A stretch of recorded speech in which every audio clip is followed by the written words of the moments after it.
La team, salut, j'espère que vous allez bien, que vous portez bien vos positions. Quant à moi, je me porte très bien. La team, je vais faire cette vidéo aussi dans ma voiture aujourd'hui, directement en sortant du boulot, parce qu'il est nécessaire que je fasse cette vidéo. Le président Laurent Gbagbo et sa team du PPACI ont décidé de reprendre la tribune du PPACI. Vous savez, la tribune du PPACI nous a tous manqué pour nous les abonnés de la chaîne du PPACI TV. Car nous avons toujours suivi cette émission qui était d'abord là pour dénoncer tous les tares de la société. Dénoncer le gouvernement et tous ses manquements. Mais après les élections de septembre dernier, cette tribune a disparu et on se posait des questions. Vous allez comprendre ici que le ministre Kone Katina va dire qu'il y a des personnes qui ont appelé pour savoir quand la tribune du PPACI devait commencer. Parce que je pense qu'aujourd'hui, si cette tribune n'existe plus, le RHDP existe tout seul. Et il continue donc à faire ce qu'il veut, c'est-à-dire sans état d'âme. Et pourtant, quand la tribune du PPACI est là, au moins elle dénonce. Elle dénonce tous les manquements du régime. Elle dénonce tout ce que le régime fait et ça, c'est les énerve. Mais surtout, le PPACI participe aussi. Peu importe les résultats des dernières élections, nous savons tous que le PPACI n'a pas perdu de cette façon et nous savons aussi que le RHDP n'a pas gagné de cette façon. Nous savons que les résultats ont été truqués, ont été trichés, ont été manipulés, mais surtout que tout est fait pour que le RHDP ne perde jamais. Voilà pourquoi le PPACI doit continuer le combat. Non seulement le combat de la dénonciation, et surtout encore plus dénoncer maintenant que la Coupe d'Afrique arrive. Comme la Coupe d'Afrique arrive, tout le monde va regarder la Côte d'Ivoire. Et toutes les chaînes de télé seront en Côte d'Ivoire. Et donc, c'est le meilleur moment de dénoncer et de vouloir même faire ce qu'on veut pour que Ouattara puisse négocier. Parce que je l'ai déjà dit dans mes précédentes vidéos, si vous laissez ce moment, qui est le meilleur moment pour négocier, qui est le meilleur moment pour discuter avec Alassane Ouattara, en quel moment vous allez encore pouvoir discuter avec celui-ci? Il n'aura plus jamais envie de discuter parce que vous n'aurez plus un moyen de pression. Pourquoi aujourd'hui Alassane Ouattara veut annuler toutes les cérémonies ou bien toutes les manifestations, même les sittings des partis politiques? Bah justement parce qu'il pense que à travers ce sitting, une mobilisation peut être lancée, un mot d'ordre peut être donné et lui il risque gros par rapport à ça. Alors il craint, il préfère annuler toutes les cérémonies ou alors vous faire peur. Parce que si aujourd'hui une mobilisation se fait et que le président, Laurent Gbagbo demande par exemple, ou même le PDCI demande à ses militants de sortir massivement dans les rues pour demander le départ d'Alassane Ouattara. Ouattara sera obligé d'utiliser les forces de l'ordre, mais cela sera vu dans tout le monde entier et ça sera la manière de confirmer au monde qu'il a toujours été un dictateur. Et pourtant, il veut sauver la face. Il n'a pas envie de ça. Et ça sera le meilleur moyen aussi de demander à Ouattara de descendre sur la table de négociation. La team, écoutons ici le début ou alors même pas le début, mais la relance de la tribune du PPACI, animée ici par Justin Kone Katina. Ok. Merci beaucoup. Camarade président exécutif, professeur ministre, sénateur Daniel Didier,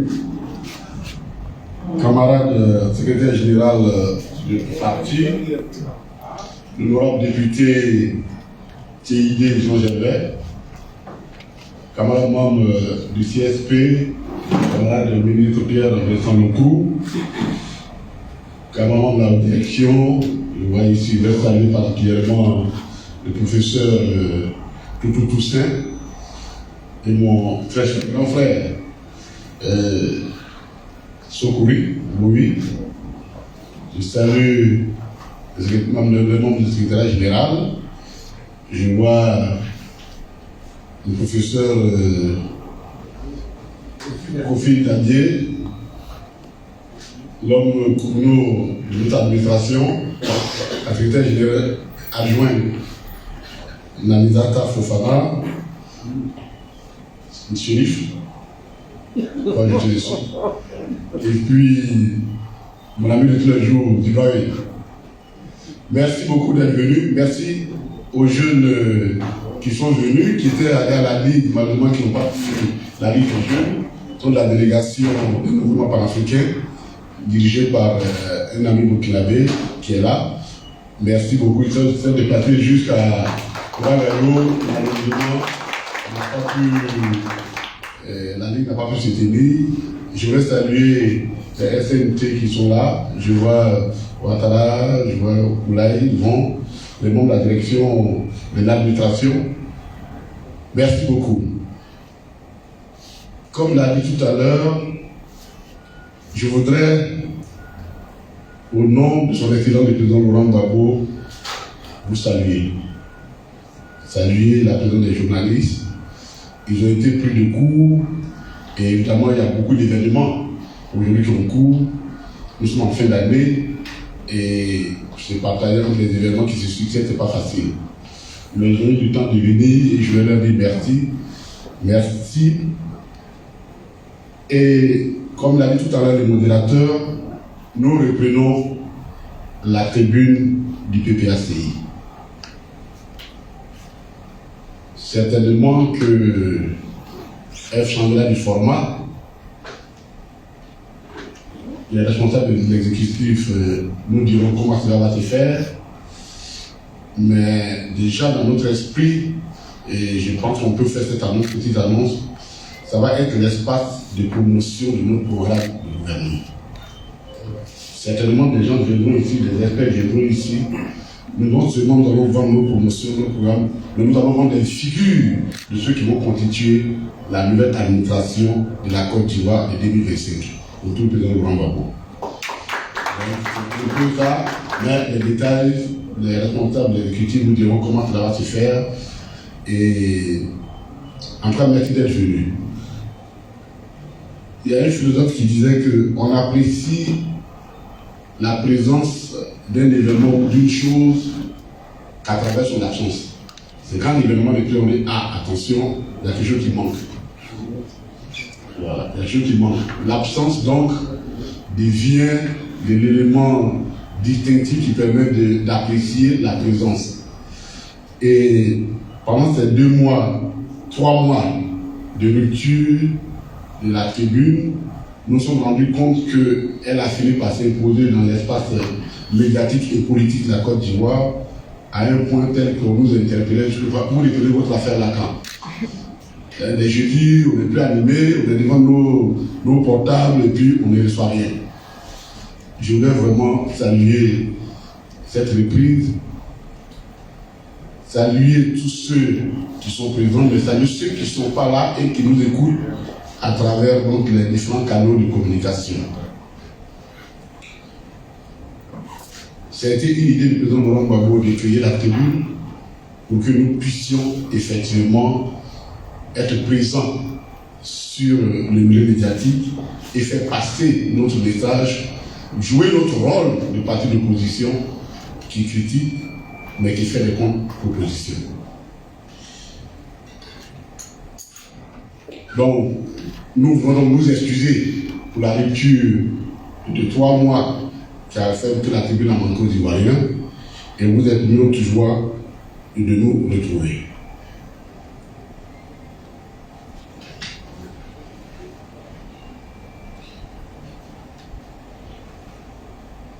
Chers amis, notre parti est toujours en mouvement.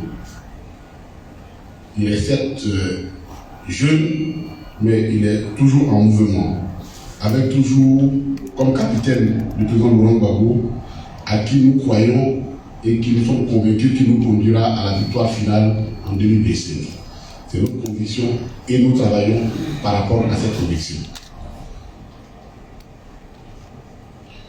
Un homme politique avisé, évidemment, il a pu tirer toutes les leçons de l'élection qui a eu lieu où nous avons quasiment mordu la poussière partout, y compris celui qui vous parle.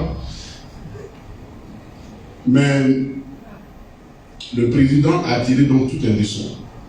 Notre parti a tiré toutes les leçons. Et par rapport à ça, le président a estimé qu'il fallait réorganiser, restructurer le parti, le retirer les rangs autour de notre objectif. Et donc il a procédé à des réaménagements d'ordre technique tout en conservant l'ossature du parti. Ainsi donc, depuis la suite de ces réaménagements, l'ancien président exécutif a été promu L'ancien président du CSP, le Dr Assou Adou, a été promu premier vice-président du parti. L'ancien président exécutif, le professeur Hubert Oulaï, a été promu deuxième vice-président du parti. Le secrétaire général du parti, le camarade Damana Adia, a été promu deuxième vice-président du CSP. Le premier vice-président du CSP et des perspectives, tout simplement dans l'optique de retirer les rangs et d'occuper le terrain en renforçant notre présence et encadrer au maximum la structure de base et être proche des populations. C'est la vision du président Laurent Gbagbo, du président du parti, et c'est à la suite de cette nomination qu'il a instruit la nouvelle direction exécutive non seulement de parachever l'implantation du parti le plus rapidement possible, et un bilan est attendu en fin janvier pour ces instructions du président, mais il les a également instruit d'organiser le plus rapidement possible la Ligue, d'installer la Ligue des femmes et des jeunes qui sont des structures statutairement prévues par nous, qui sont prévues par nos textes et qui n'avaient pas pu être mises en œuvre parce que le président est très attaché à la fois à la démocratie et au respect des règles internes. Nous avions lancé le processus dès le début de l'installation de cette structure-là. Notre juge interne, la commission de contrôle, avait jugé que la procédure n'était pas bonne et qu'elle avait, bien que le président lui-même avait déjà annoncé, mais les juges, nos juges internes avaient dit que la procédure n'était pas bonne, elle ne respectait pas les règles et avait suspendu donc la mise en œuvre. Il y a très peu de partis politiques, d'hommes politiques d'envergure de Laurent Gbagbo qui peuvent se soumettre à une telle décision. Mais très attachés aux valeurs, au droit, à la règle de droit et à la démocratie, il s'est soumis donc à la volonté du comité de contrôle. Comme lui-même le président avait dit, personne ne nous a obligé à créer un comité de contrôle. Donc si nous avons décidé de donner un juge, il faut que nous respectons les règles fixées par les juges. Et vous vous rappelez que pour combler ce vide, le président avait nommé des personnes, des dames, pour assurer l'intérim. Il fallait que, après la restructuration, que l'intérim prenne fin et qu'on puisse installer les structures là conformément au texte. C'est là que donc le président a demandé au président exécutif, à la nation du secrétaire général, de convoquer une ligue, les deux ligues pour donc les constituer. Et donc ça fait le premier point de notre ordre du jour, le congrès constitutif des ligues des femmes et des jeunes. Alors c'était le 16 et le 17 décembre dernier, nous sommes retrouvés à Ouagadougou, à quelques mètres de la résidence du président, de son village, pour élire, pour ouvrir les assises du congrès constitutif des deux ligues. Si la ligue, on a connu deux fortunes là-bas, malheureusement. La première, je commence par la fortune, je vais entendre parler de fortune. La fortune, c'est que le congrès constitué de la Ligue des femmes a eu effectivement lieu. Il y a eu plus de 1300 délégués qui sont déplacés jusqu'au congrès, venus de partout. Et non seulement il y a eu plusieurs délégués qui sont venus, mais en inter, nous avons réussi, ce congrès a été rehaussé par la présence de deux délégations étrangères, une venue du Ghana, conduite par le Dr Hana, qui est une ancienne ministre, mais qui est l'actuelle présidente de l'organisation des femmes du NDC. Le NDC, National Democratic Congress, c'est le parti qui a été créé par le président Jerry John Rawlings et qui est un parti allié au PPACI. Elle est venue pour aussi donner le message de soutien de son parti.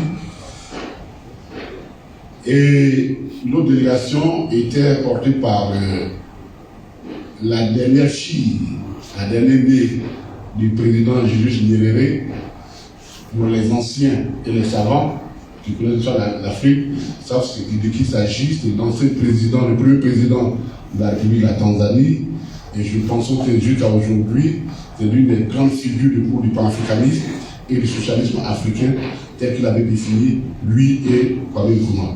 Sa fille anime un mouvement panafricain attaché donc à l'Union africaine, et sachant que le PACRS est un parti fondamentalement attaché au panafricanisme, elle est venue apporter son soutien également à ce congrès. Donc, le congrès d'élite s'est passé. Pour l'élection, il y avait 3 candidats que la commission électorale.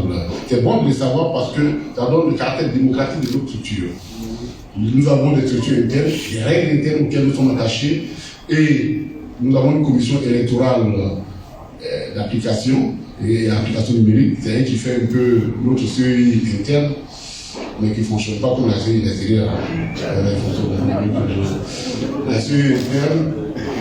Et elle a retenu 3 candidates pour la Ligue, et parmi ces 3 candidates, une s'est désistée à la dernière minute pour donc s'allier à une candidate, et finalement nous sommes retrouvés là-bas avec 2 candidates. Celle qui s'est désistée, c'est la SNTBC Dominique, qui était candidate, mais qui à la dernière minute a résisté donc pour soutenir la candidate Louma, Cyril Louma Hortense, maire de Grand Artisan.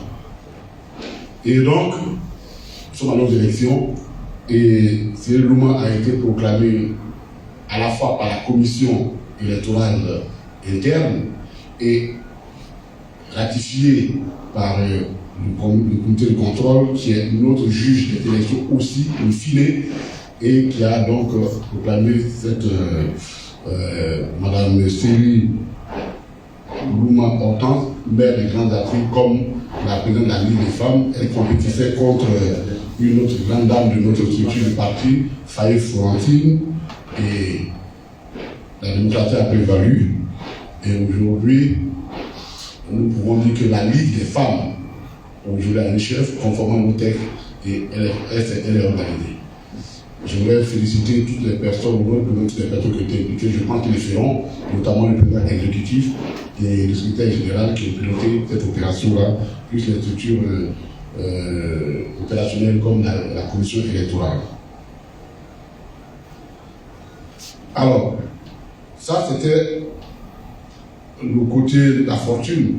Les femmes se sont mises, elles sont en mouvement. Aujourd'hui, elles sont en mouvement. Nous sommes à 2 années des élections présidentielles de 2025, des élections générales de 2025. Et je pense que le président exécutif et le secrétaire général auront les mots justes pour la mettre en mouvement, pour que les défis qui sont énormes, qui sont devant nous, soient rapidement levés. Et le premier défi, c'est que nous n'avons pas 2 candidats, on n'a pas 25 candidats, on n'a pas 1000, on a un seul qui doit figurer sur la liste électorale qui doit être notre candidat. Ça, c'est le premier défi auquel nous devons faire face. Ça, c'est, voilà, voici l'information sur les ligues. On a déjà un peu l'ordre de présentation des sujets. Donc, voici, notre parti est constitué. Alors, l'infortune, c'est que malheureusement, on n'a pas pu faire la Ligue des jeunes, parce que là où il y a les jeunes, il y a beaucoup d'énergie. Et je crois qu'on n'a pas pu canaliser toutes les énergies et les informations pas bien en termes de sécurité, en termes de respect de l'ordre public, circulaire. Et le président Laurent Gbagbo, qui est très attaché à la paix sociale, notamment en cette période de fin d'année, a senti qu'il était juste et que nous reportions ce congrès pour essayer de contrôler l'environnement, pour avoir une maîtrise sur l'environnement, parce que les dérapages dans ce régime-là qui est prêt à tout aurait pu ne pas être quelque chose de bien, et ces informations ont permis au président donc de prendre une décision du report du congrès donc de la Ligue des jeunes, et ça se fera. Je crois que les raisons de ce report ont été suffisamment développées dans la note qui a été publiée, et donc ce congrès, nous l'organiserons au moment opportun. Pendant ce temps, le président, pour ne pas laisser le vide, a nommé un autre maire, un jeune maire, le maire de Lakota, Prince Arthur Dali, pour qu'il soit le président intérimaire à la secrétaire général adjoint, mais chargé du développement de Lakota, et puis également chargé de l'assurance d'intérim. Et vous comprendrez, et c'est la politique, et on ne peut pas faire des jus au président, de faire la promotion des gens qui ont été élus. On a nos élections de la partie qui ont été élus, au moins on leur donne le plaisir de connaître que c'est eux qui font la politique chose. Et le président l'a fait, ce n'est pas des choix, il ne fait jamais un choix au hasard. En tout cas, pour ceux qui ont l'occasion de rencontrer, de côtoyer, ces choix ce ne sont jamais au hasard. C'est un message qu'il a donné. Et aujourd'hui, donc, il a fait, ils ont fait la promotion des nouveaux élus, des nouvelles figures qui ont été comportées avec nos élections.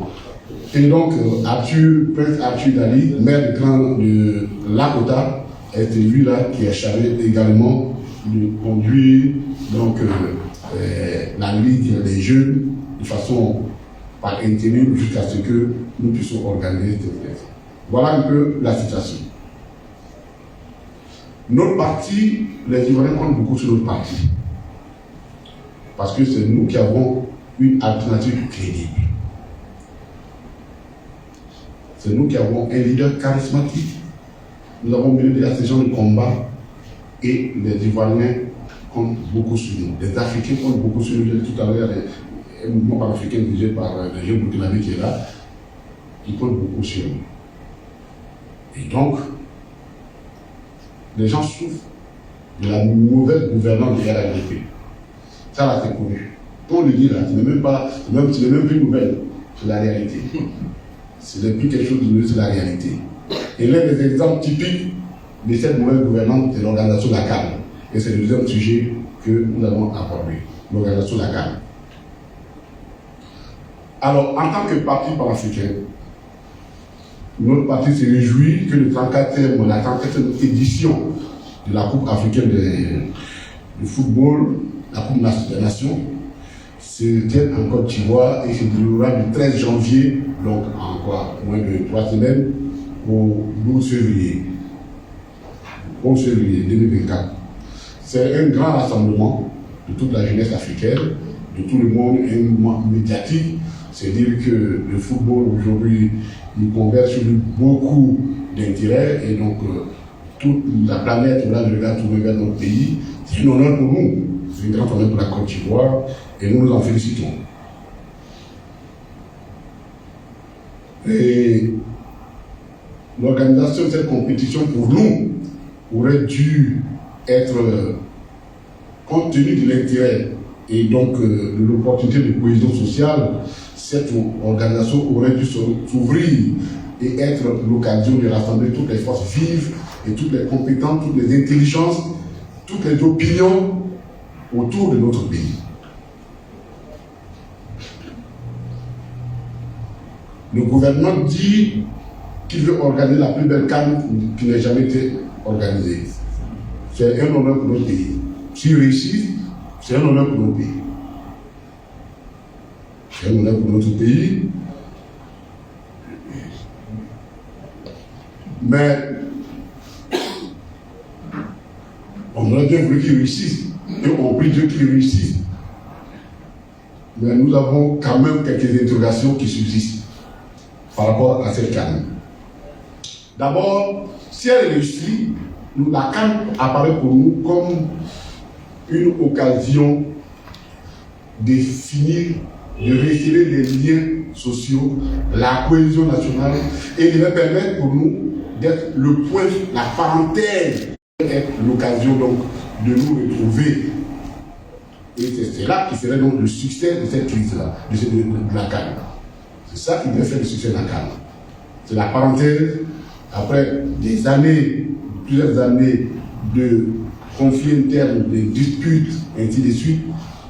Quel serait beau qu'un événement sportif de cette envergure médiatique puisse être l'occasion de resserrer tous les liens. Or, il ne faut pas qu'on se les cache. Au moment où nous apprêtons à célébrer certainement, à organiser l'une des CAN les plus belles, une frange importante de la population de la Côte d'Ivoire, je pense que la plus importante, gère sa douleur dans les soupirs profonds, ses peines dans les soupirs profonds.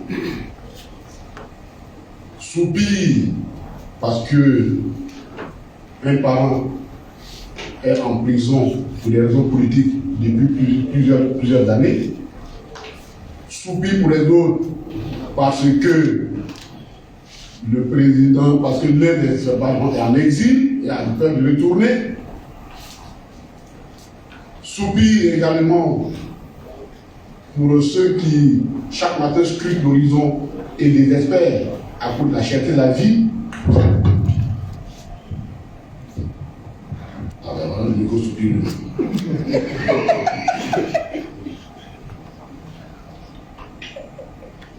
Donc,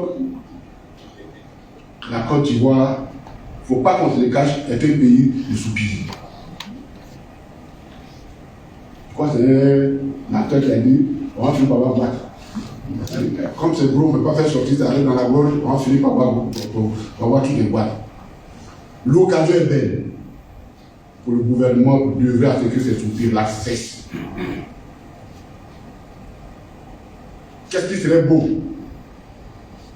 Que les prisonniers soient libérés, l'opinion soit libérée. Qu'est-ce qui serait beau? Que finalement, des personnes qui ont réussi à retourner parce qu'elles n'ont plus confiance à la sécurité, à la sécurité en interne, tout puisse rentrer en exil parce que le gouvernement aurait facilité tout cela. Qu'est-ce qui serait beau? Que les poursuites, les autres condamnations politiques à des fins politiques puissent être enlevées, arrêtées et enlevées. Qu'est-ce qui serait beau? Que la Côte d'Ivoire se retrouve avec tous ses enfants autour de cet événement, tous souriants. Pour nous, c'est la seule condition pour que cette calme-là, que ceux qui viennent nous retrouver en Côte d'Ivoire nous retrouvent dans la joie. Parce que moi, je ne peux pas aller sourire à une calme lorsqu'on me dit que le président Laurent Gbagbo, dont on ne passe sur la liste électorale. Ça me pose un petit problème, moi. Je vais aller peut-être, mais mon sourire va être un sourire jaune. Mon rire va être un rire jaune. Parce que j'ai un problème. Comme moi, je peux être heureux quand j'imagine que Togo Blé est encore en prison. Que, comment ça s'appelle, CK et autres, ils sont tous maudits, c'est ça. Toutes les personnes sont en prison. Ça a rapporté. Qu'est-ce qui serait beau qu'on laisse le PDC, on va venir faire son congrès tranquillement. Parce que comment voulez-vous que une partie de la population puisse aller à alors que leur parti politique est enfermé dans le conflit interne et que, bon, voilà, on instrumentalise des éléments pour qu'on en arrive à ça. Le gouvernement a la possibilité, dans l'état actuel des choses, de donner le sourire, de faire de la canne un instant de bonheur partagé pour tous les Ivoiriens en s'attaquant aux causes profondes des soupirs de nos compatriotes.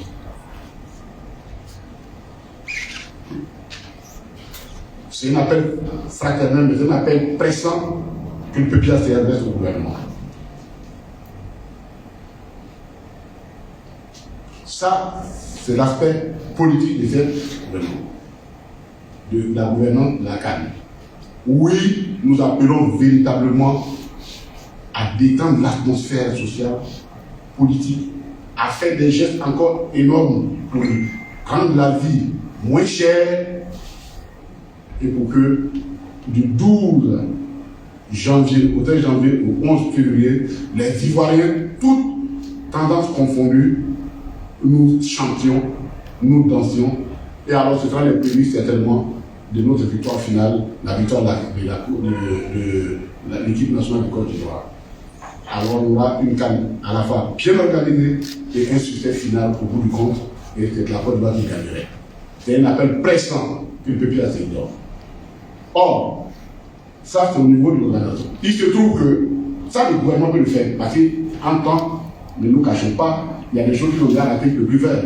Et ce sont ces ratés-là que nous allons les étudier, et que nous appelons la gouvernance économique et financière de la CAN.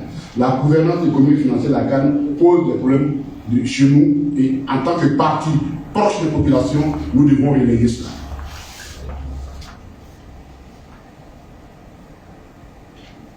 Premièrement, cette gestion de la CAN, bon, comme tous les projets ici, avec le régime RADP, tout se gère en catimini. C'est dans l'opacité, on ne voit jamais rien. Et puis bon, chaque matin, on nous balance les chiffres. Et puis bon, voilà, on dit tout va bien, et pourtant il y a des problèmes.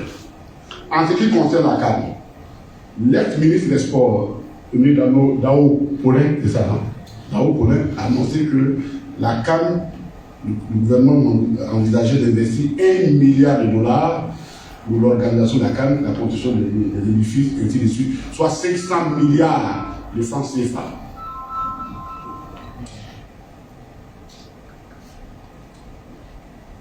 Cet investissement, c'est vrai, il y a de l'appui endogène, mais il y a une bonne partie qui vient de la dette de crédit. Et on va citer les fonds, d'où ça vient. Vous donnez un peu le caractère sérieux de l'affaire. Selon le site de la BAD, la Banque africaine de développement, le montant de l'appui financier de la BAD pour financer les structures liées à la CAN 2023 est de 170 millions de dollars. Mais quand on dit ça, c'est ce que la BAD apporte comme concours à l'organisation du club. Et ces 85 milliards se composent comme suit: 50 milliards de prêts, donc, que lit encore, concessionnaire pour la construction et la réhabilitation des capitales à Abidjan, 10 milliards de promotion du tourisme et de la culture ivoirienne. Ça aussi, il faudra qu'on nous dise qu'est-ce qu'ils en ont fait. Parce que moi, on appelle le tout l'intérêt du pays. Hein. J'ai été chez les ouais, j'ai allé à jour, mais en fait, moi, on n'a pas vu d'impact réel de l'organisation là sur ce terrain, de ces événements sur le terrain. Donc ça nous pose des problèmes d'interrogation.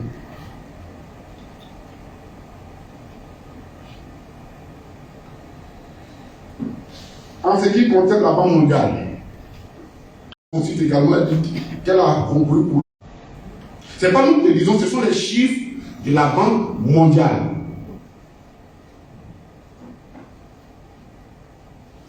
$20 milliards de dons pour la mise en place d'un système de gestion intégré des déchets solides dans les villes calmes, la CAN.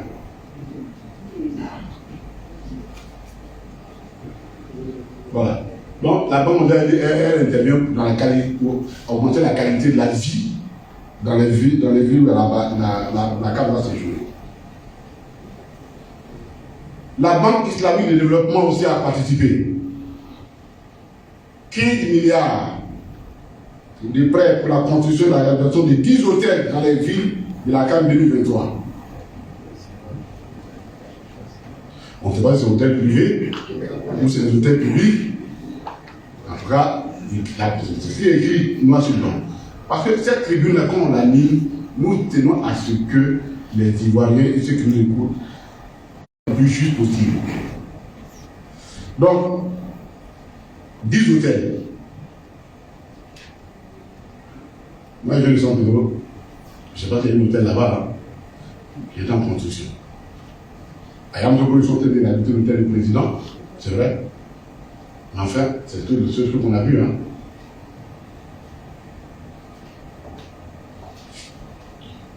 Donc,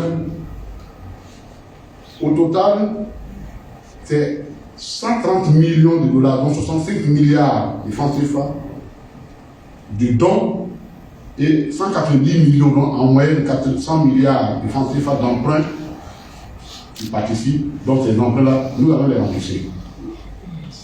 Donc vous comprenez qu'on ne peut pas, les dons, on peut dire, bon, on t'a donné, tu peux faire ce que tu veux avec, mais ça, on va rembourser. En plus de cela, la COCAN, c'est-à-dire le comité qui organise, on appelle le COCAN, c'est ça, le comité de la CAN, dirigé par le comité d'organisation de la CAN, dirigé par le ministre Amisha, a reçu il y a 173 milliards de francs CFA. Notre pays, là, d'ailleurs, on ne peut pas faire le milliard.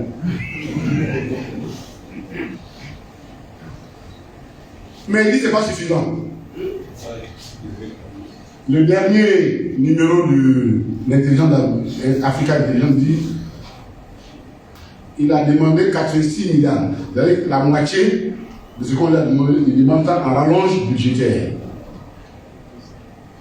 Ça soulève des problèmes maintenant. Je crois que le président de l'Organisation commence à s'interroger et il semble que ça donne des frictions maintenant au niveau des sommets d'État, entre le Premier ministre et le ministre chargé de la question, parce que quand même, on est 173 milliards à décaisser, tu me donnes 86 milliards, c'est-à-dire la moitié, plus de la moitié de ce qu'on a déjà dépassé en rallonge budgétaire, évidemment dans un pays qui se cherche, et on n'oublie pas qu'aujourd'hui, les PME, depuis pratiquement 10 mois, les PME ne sont pas payés.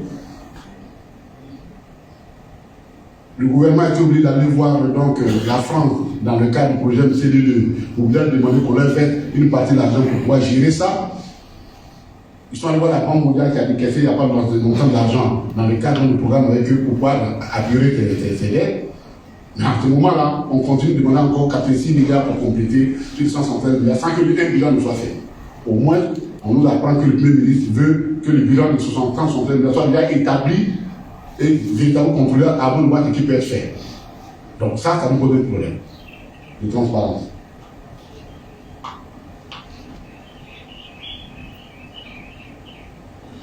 Or, on nous dit qu'il y a même des parents, des gens qui travaillent depuis le COCAM, ils ne sont pas, il y a arrivé du salaire dedans. Ça, on a vu ça tout le monde, il y a arrivé du salaire, c'est frappe là-dessus.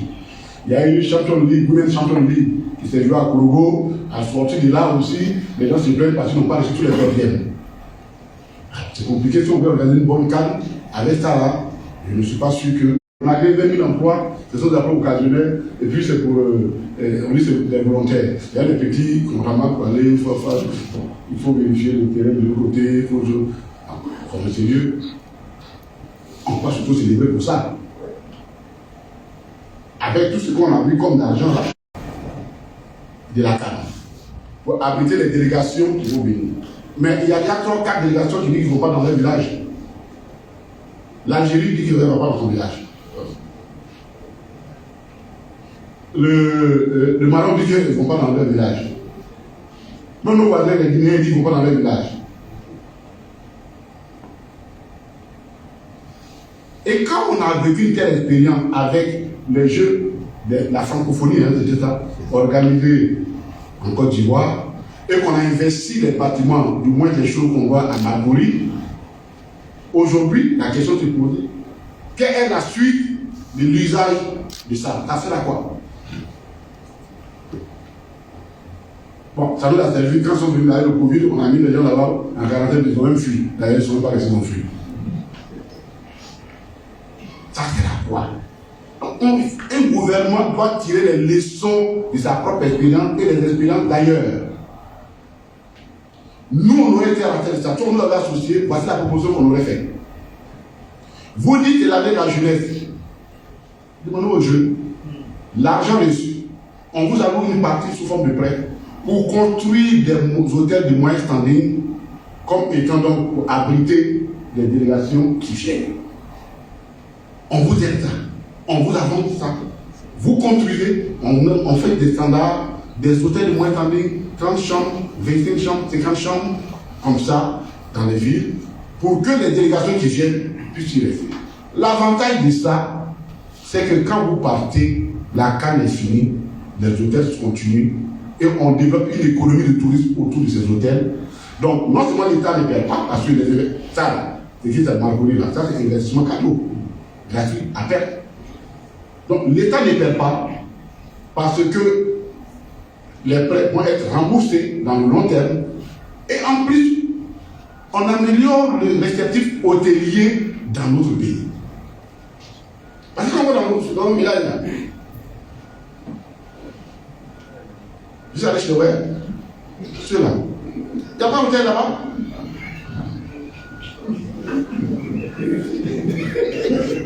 Tu ne peux pas boire. Il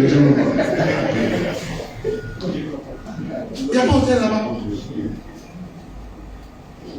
Voilà comment un gouvernement soucieux, organisé, structuré, tire profit d'un événement de ce genre. Et l'exemple existe. Pour ceux qui connaissent le Ghana, avant 2008, le Ghana avait un déficit de réceptifs hôteliers. Et quand il veut faire la CAN, on fait la CAN en 2008, si je crois bien. 2008, 2010, je ne sais plus. 2008, je crois. Et ils ont utilisé les fonds alloués. Ils ont donné ça aux jeunes Ghanais. Aujourd'hui, vous avez à Accra et dans les villes même les plus éloignées, vous trouverez un réceptif hôtelier qui peut vous permettre de vivre.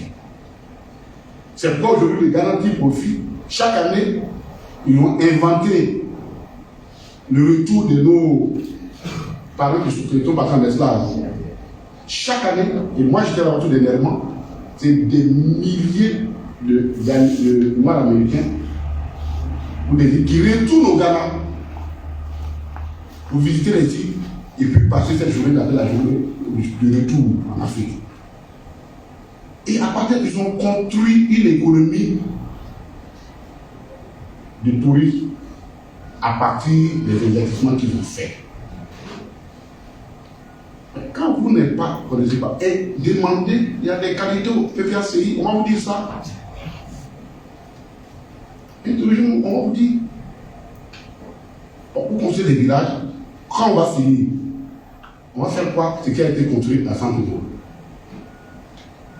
Bon, comme c'est pas loin de la prison, peut-être de la prison, non, mais on dit, mais il y a des choses sérieuses quand même qu'il faut parfois là, attirer ça. Donc, ça, c'est un investissement perdu. Investissement perdu. Année de jeunesse, profiter de ça pour en faire quelque chose de sérieux, c'est perdu.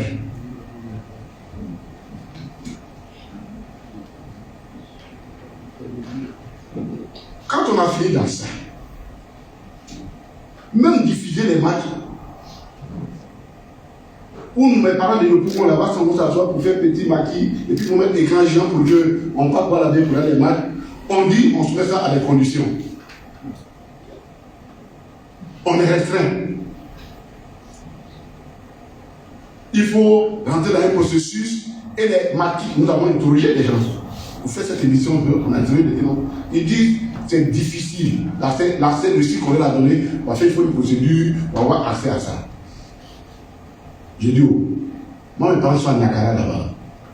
Il n'y a pas internet chez eux là-bas. Il faut qu'on rentre dans un site pour remplir une formule pour pouvoir tirer profit eux aussi de la canne.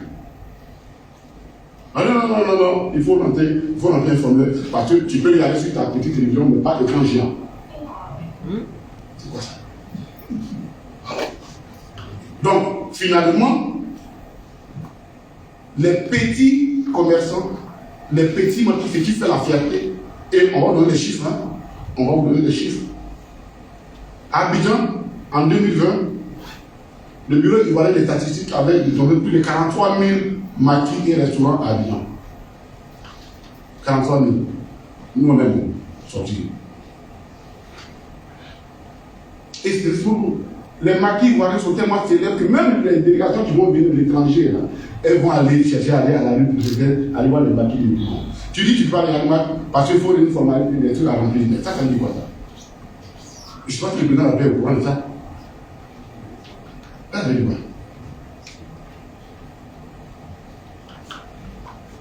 Donc, en 23 jours, ces petits maquis-là, ils doivent se débrouiller pour la mission qui a été prise il n'y a pas longtemps, hein, pour pouvoir avoir accès à ces sites-là et remplir ce formulaire.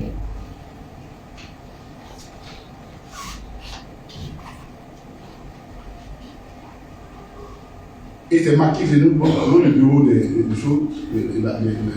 statistiques, en termes de main-d'œuvre, c'est 215 000 petits emplois et ces gens-là, des maquis-là, entretiennent. Donc, c'est les couches fragiles de notre société. Et vous organisez un tel événement et vous vous attelez à les écarter du bénéfice économique de cet événement.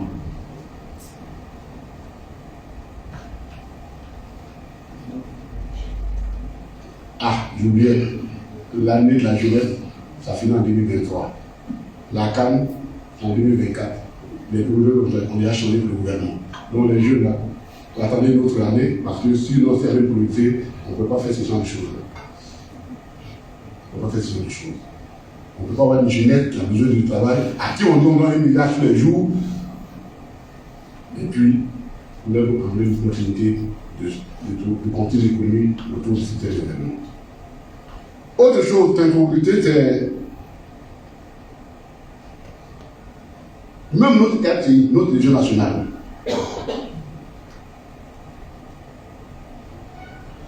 au lieu de profiter de l'occasion pour renforcer les capacités opérationnelles de la RTI, notre région nationale, écoutez bien ce qu'ils vont faire. La RTI n'a qu'une seule régie, un vieux car, aussi vieux que moi-même. Et ils vont les déployer à Korogo. C'est le seul cadre qui va bénéficier de cette régie. Une vieille régie parce que vous connaissez les spécialistes. Vous connaissez le grand stagiaire. Hein? On avait une régie. C'est un gars qui est derrière votre débat, qui a quelqu'un faisant sa partie régie. Comment faire pour diffuser. Et comme ils n'ont pas les moyens, ils vont sous-traiter avec une société française un cas de régie de 8 caméras. Le maximum, pourquoi sous-traiter? Quel est le problème? Et donc, ce sont ces deux ont fait avec une société, également avec une société italo-camerounaise. Ils ont passé les marchés pour sous-traiter. Comme si on était surpris. Dans les 173 milliards, là, on ne peut pas dégager une partie de la RTI. On veut qu'à partir de maintenant, la télévision soit performante. On veut que vous équipez. Voici les moyens pour acheter des régies, des cartes régies. On va les sous-traiter. Et puis, j'envoie l'argent. Donc, la RTI de surveillance de Korogo et les 4 postales villes seront couvertes par des régies sous-louées, sous-traitées. Voilà la gouvernance des RADP.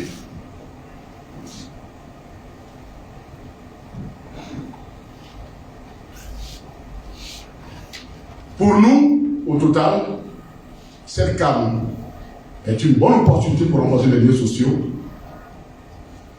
Nous comptons sur le gouvernement de rattraper les ratés qu'il n'a pas pu faire au niveau donc, de la gestion économique en se rattrapant et ouvrir les jeux démocratiques, descendre l'atmosphère, libérer les prisonniers, faire venir les exilés, arrêter toutes les poursuites et les condamnations inutiles qui sont là et qui sont le prolongement des crises que nous voulons mettre fermes.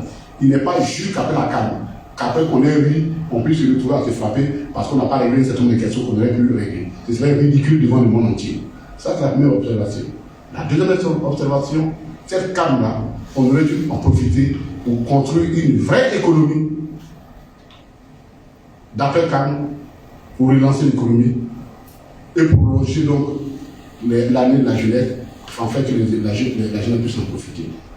Malheureusement, on a l'impression qu'il y a une oligarchie financière qui gère cette affaire-là dans les intérêts pas clairs. C'est vrai que le football est devenu business, mais nous sommes un pays, on doit pouvoir imposer nos règles. On doit pouvoir imposer nos règles.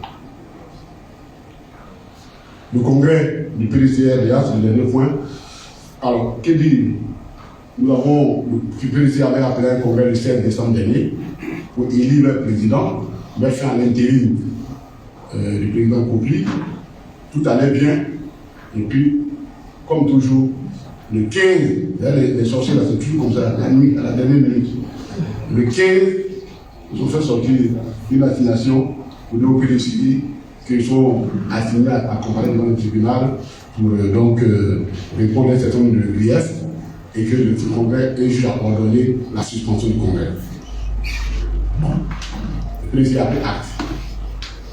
Au moment où le PDCI annonce son congrès pour demain le 22, au Yorou, je vous parle à 14h, ils sont convoqués au tribunal parce qu'hier nuit encore, ils ont reçu une assignation à comparer devant les juges de la même affaire. Au nom du président Laurent Gbagbo, président du PPACI, nous exprimons, et le président exprime tout son soutien au PDC RDA. C'est juste qu'un peu de contraire reste notre parti allié. Et nous connaissons ça parce que ça nous est arrivé, nous, en tant qu'hommes politiques, telle façon de faire. Le conseil qu'on va leur dire, quand ils regardent notre propre exemple, il faut qu'ils tirent les leçons. Le président est soucieux de la cohésion sociale du PDCI.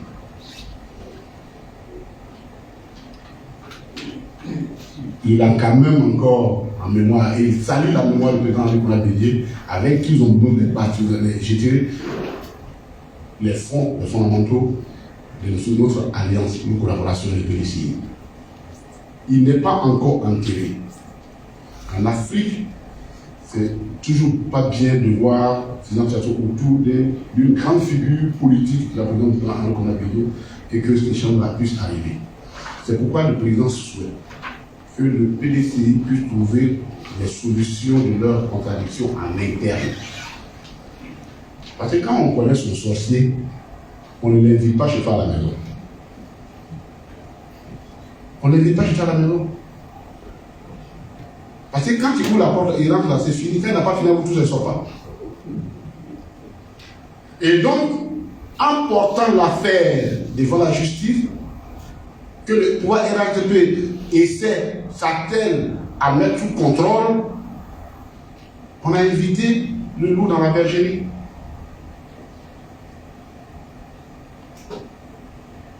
On a invité le loup dans la bergerie.